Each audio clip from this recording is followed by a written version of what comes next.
तो चलिए आज एक ऐसी कहानी सुनते हैं जो त्याग, कर्तव्य और परिवार के असली मतलब को बयां करती है।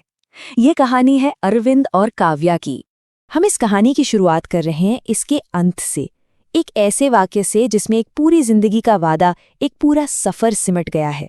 और हम जानेंगे कि इस एक पल तक पहुंचने की वजह क्या थी। ये कहानी शुरू होती है आधी रात को आई एक फोन कॉल से। एक ऐसी कॉल जो अक्सर अपने साथ बुरी खबर ही लाती है।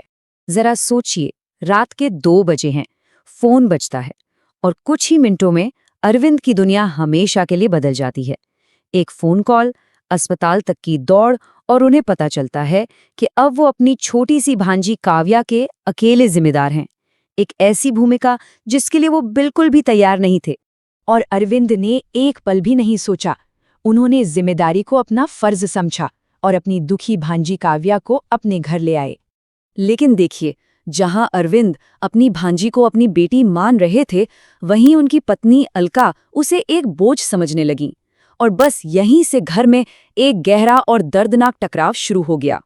और यहीं पे कहानी का सबसे बड़ा संघर्ष सामने आता है।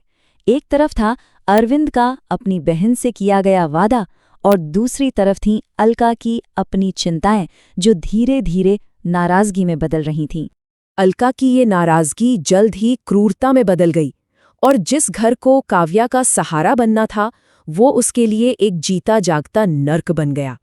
घर में ये जो तनाव बढ़ रहा था, वो अब फटने वाला था। एक ऐसे मोड़ पर पहुंचने वाला था जो उन सबकी जिंदगी को हमेशा के लिए बदलने वाला था। वो चुपचाप घर के अंदर चले गए।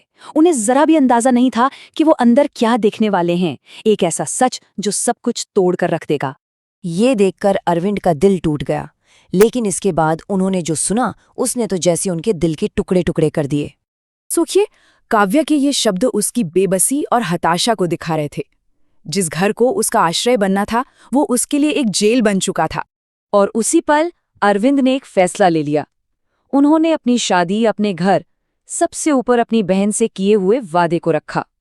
उन्होंने अपना और काव्या का सामान बांधा और एक अनजान रास्ते पर निकल पड़े। तो अब बिना किसी प्लान के अरविंद और काव्या ने शहर छोड़ दिया।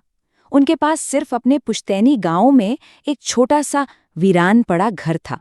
लेकिन कहते हैं ना, जहां चाह वहां राह। गांव में उनकी मुलाकात एक पुराने दोस्त से हुई। बस यहीं से एक नया मौका मिला और दोनों दोस्तों ने मिलकर बिल्कुल जीरो से एक नई उम्मीदों से भरी जिंदगी बनानी शुरू कर दी। धीरे धीरे समय बीतता गया। अपने मामा के प्यार और देखभाल में काव्या बड़ी हो रही थी, और उनका छोटा सा होटल भी अब अच्छा खासा चल पड़ा था। अरविंद के त्याग का सबसे बड़ा इनाम तब मिला जब उनके दोस्त ने अपने डॉक्टर बेटे के लिए काव्या का हाथ मांगा। सालों की दोस्ती अब रिश्तेदारी में बदलने वाली थी। जब अरविंद धूमधाम से काव्या की शादी की तैयारी कर रहे थे, तभी दरवाजे पर एक ऐसा मेहमान आया जो अपने साथ अतीत को वापस ले आया था। वो अलका थी, लेकिन ये वो अलका नहीं थी जिसे अरविंद ने सालों पहले छोड़ा था। ऐसा लग रहा था मानो जिंदगी ने उसे वही दर्दनाक सबक सिखाए थे जो कभी उसने काव्या को दिए थे। अरविंद के जाने के बाद अलका के अपने ही परिवार ने उससे मुंह मोड़ लिया था। उसे एक अनाथालय में शरण लेनी पड़ी, और वहीं उसे उस अकेलेपन का एहसास हुआ जो कभी उसने काव्या को दिया था।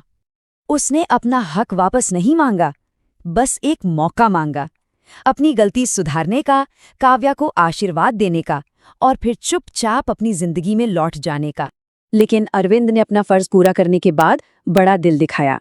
उन्होंने अलका को माफ कर दिया और उसका स्वागत किया, और फिर दोनों ने मिलकर उस भांजी की शादी की रस्में निभाईं जिसे अरविंद ने अपनी बेटी की तरह पाला था। विदा होते समय काव्या ने अपने मामा के उस त्याग को माना जिसकी कोई तुलना नहीं हो सकती थी। और यहीं हम वापस कहानी की शुरुआत में आ जाते हैं। अरविंद के लिए ये सब कोई बोझ नहीं था, बल्कि ये तो उनके जीवन के सबसे बड़े मकसद को पूरा करने जैसा था, अपनी बहन की याद का सम्मान करना। अरविंद की कहानी हमें एक बहुत गहरे सवाल के साथ छोड़ जाती है कि परिवार का असली मतलब क्या होता है। क्या ये सिर्फ खून के रिश्तों से बनता है, या फिर उस निस्वार्थ त्याग और बलिदान से जो हम एक दूसरे के लिए करते हैं।